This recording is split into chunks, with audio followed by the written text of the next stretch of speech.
Hey, I'm Di McQueen, licensed clinical social worker, family and addiction expert.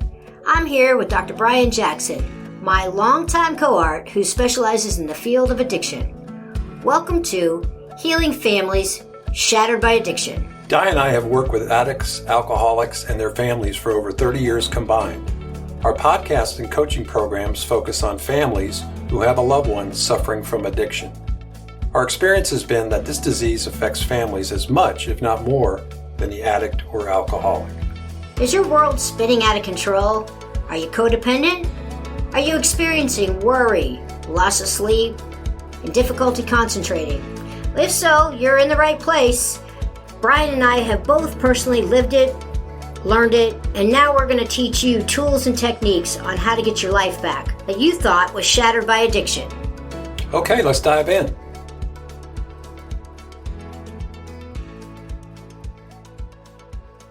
Hey everybody, I'm Di McQueen and I'm here today with my partner, Dr. Brian Jackson, and we are here to welcome you to Healing Families Shattered by Addiction. Hi, Brian. Good morning. Good morning, Di. Good to see you. Good to be seen. And how are you? Good to be here. I am very well. Thank you so much for asking. Good. It's a little brisk and chilly, so it kind of feels like it's, invigorating. And I think we have a great topic here, so it's kind of a little something different. But something we thought would be kind of an interesting thing to talk about today is, there's many symptoms that families experience. And, when they're trying to deal with somebody who maybe they have gotten a little possessed by their desires to fix this person or make the situation better. And, we determined that sometimes we talk about very specific symptoms. And today we kind of wanted to talk about burnout, right? So, we know that there is, the physical exhaustion that's brought on by stress and other issues, but burnout is like a step above all of that, right? It's not just basic physical exhaustion. It's really when your motivation and, your desire to even want to be a part of, etc., just starts to collapse around you, so it's like another level that you can't really describe. And we go like, how do we know that the erosion of, the meaning of agency, the value in one's life, and how this stuff presents itself when you allow someone else's addiction, drug use, alcohol use, or any other type of, problem statement that has to do with all those different addictions, shopping, gambling, whatever, how it kind of takes you over and you can become so entrenched in their stuff that we actually experience, physical burnout. So thoughts about that, Pete? Yeah. So, it's not really like a depression, which is global and pervasive. Burnout is typically context specific. And so when I say that, okay, so you're going along in life and you have life and your life has meaning and everybody has different meanings to their life, be it their job, their family, their hobbies that they like to do. And then we have a loved one that gets ill and the addiction takes over. And it's interesting. I talk to people like, "Oh, well, I used to play golf. Well, you playing golf now? No, no, no, no. Are you going to the gym? No, no, no, no, no. Are you hanging out and socializing with friends? No, no, no, no. Because we've now become hijacked by being fragmented in our thinking of what is going on with this loved one. So then how you present and how we see a lot of family members present when we first meet them, it's not that they're depressed, right? My takeaway is that they're sad. And you can look at somebody's face and see that they're sad. And what that sadness is not a major depression. It might be a situational depression, but what it is that they're flat, that there really is no more like real joy in their lives. Right. The things that they used to bring them joy, they have sacrificed that in the hopes that they are going to cure this problem, being addiction within the family, right, and come up with a solution. And then their happiness, all of a sudden now, if you've given up all these other things that gave you joy, Your happiness is now contingent on this person getting well. We want them to get well. They may never get well. So how do you learn the tools to continue to live your life, enjoy your life? Because it's almost like it took so long of dealing with this by the time they get to us in terms of being exhausted and burnt out that there's just like no more gas in the tank, I guess Di would be the way Yeah, I describe it. it's a No wonderful gas way. in the tank.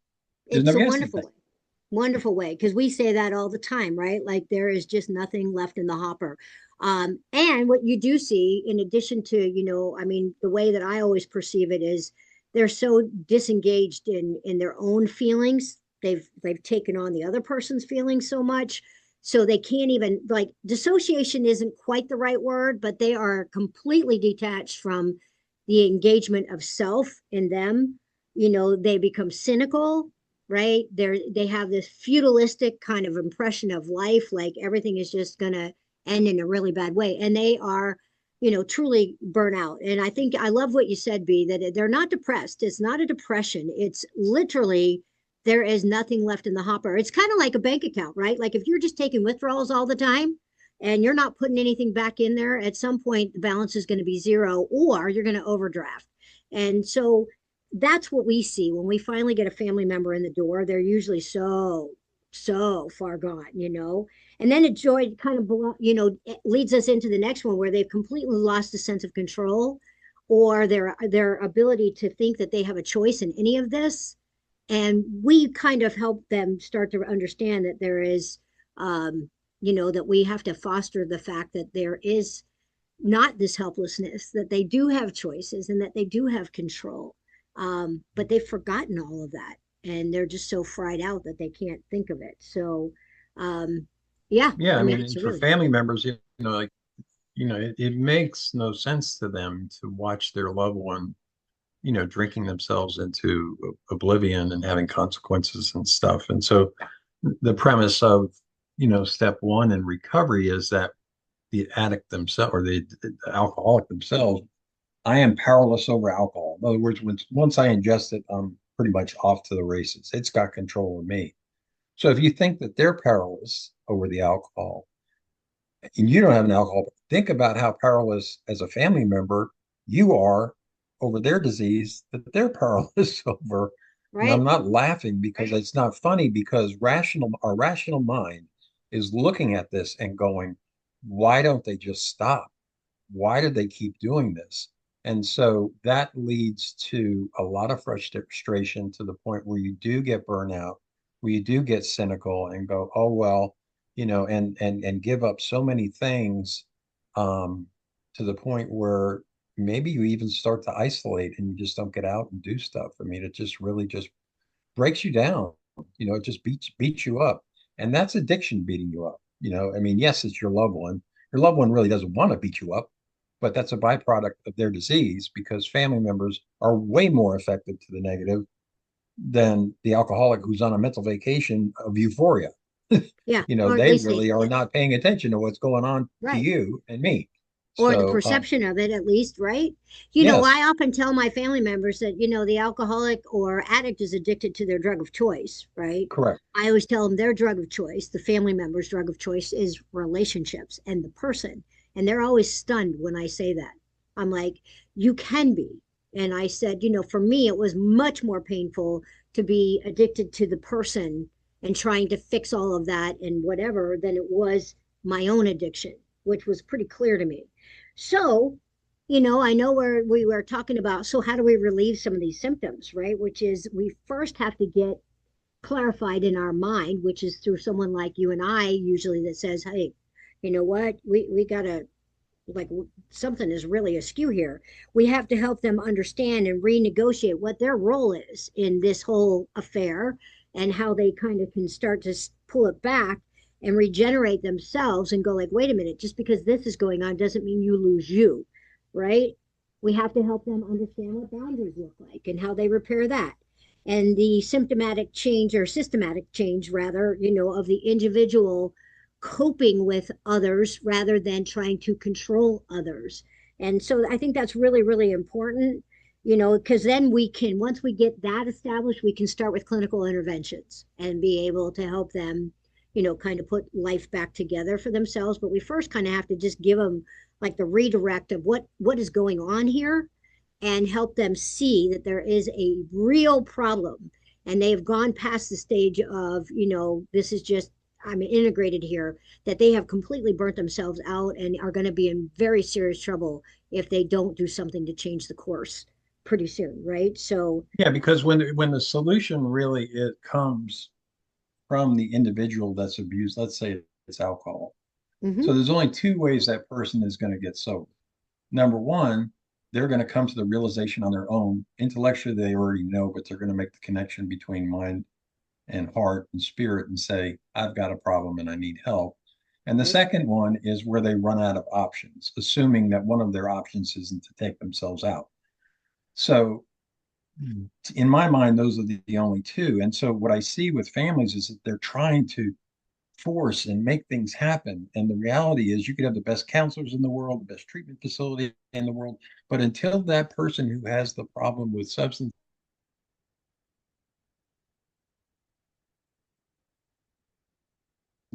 it may not happen. So we say, okay, you need to continue to love your loved one that's suffering, but what about you? right, I mean, you can love them, you can detach from them, but you need to reattach to your own life, to your that's own right. own thing, own like sense of self, your meaning, things that made you happy and things that you did, and just go along, do the very best you can, love them, and hope that they can come to this realization through time Exactly. without So we having have any to negative redefine the consequences. person, right? Like, so once Yeah. they get that understanding, you and I help them with four basic things that we can just kind of wrap with, which is, really understanding their value and how they realign their role. That's really important. Secondly, we have to help them understand that this is not a moral failing, and that they have not done something horrible or terrible, that they can't, that this has nothing to do with being a good person, bad person, etc. And I think that that's super, super important. Thirdly, we have to help them with their bodily attachment, right? Like being back in their body. First of all, they can make themselves truly physically so sick from this stuff because the stress just starts to take over. But what you and I work with them on is, let's get you back in your body, and then we can help you start to see what's really going on here. And then lastly, of course, is the reconnection to the impact of what this does, and that they have choices, and then getting them reestablished in their own lives. And when we do that successfully, and we do on a regular, and it is viable, it is something that can be done, the burnout begins to subside. We can help them realign them with themselves, and then give them tools and techniques to move forward and sort of break apart from, the desire to make this better for the person. Not to say that they won't be there for the person, but it's not their job to make this, their life. They can't. It's not something they can do. And most people don't. I certainly didn't know that. I thought, boy, if I just do more, if I just love more, if I say it the right way, if I say it at the right time, etc. So I think those are four really important, pertinent things. But burnout is a real deal.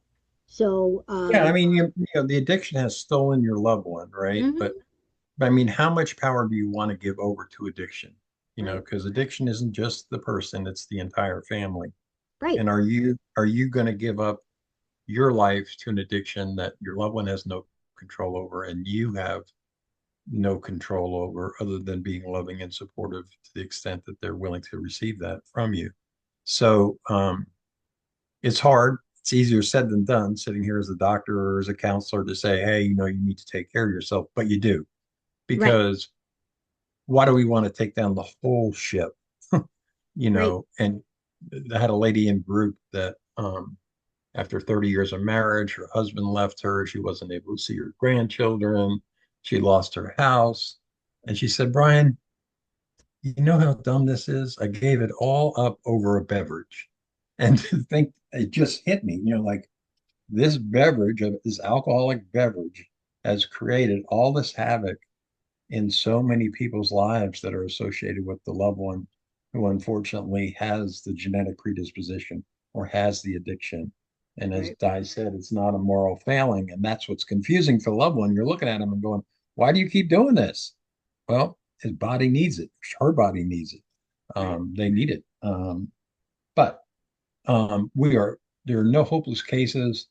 And so we don't want to frame it that way, like, okay, just step away from it and let them drink themselves to death. No, we believe that if they get with the right person and they're ready, just a little bit of willingness. I mean, I can talk to them blue in the face if they have no willingness, and nothing's going to change. And that's the same for family members. And I'm a professional, and I'm telling you that I can talk to them blue in the face if somebody doesn't want to change. And it's not, then I'm just taking their money. When you're ready, come back. Okay. Um, so it's just so important to try and accept it, move on with your life. You need joy. You need to be strong physically, mentally, and emotionally for this, as opposed to being flat, burnout, and just, cynical and hypothetical and apathetic about life.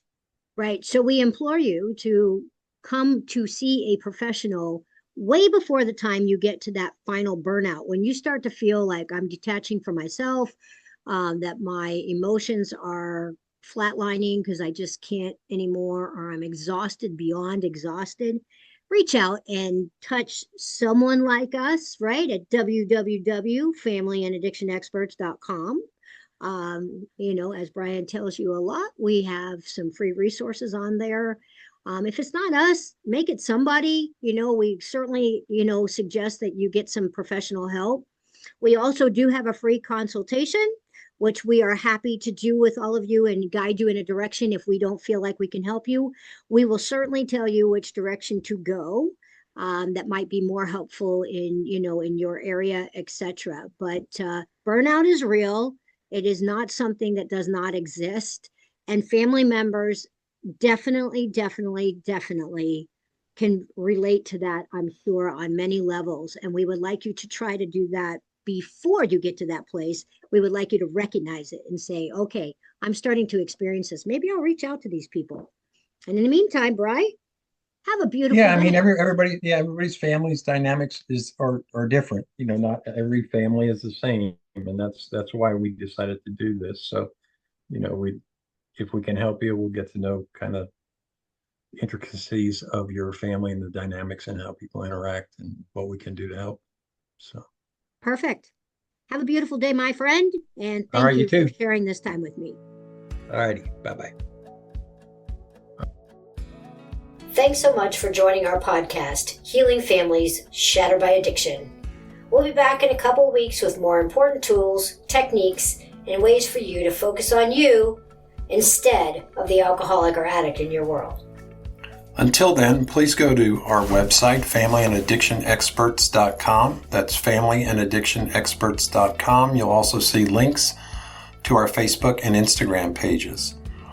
Please also, if you have any emails that you would like to send us, that's info@familyandaddictionexperts.com. That's info@familyandaddictionexperts.com. With any thoughts, feelings, questions that you may have for us, we would love to hear from you, and we look forward to seeing you in a couple of weeks.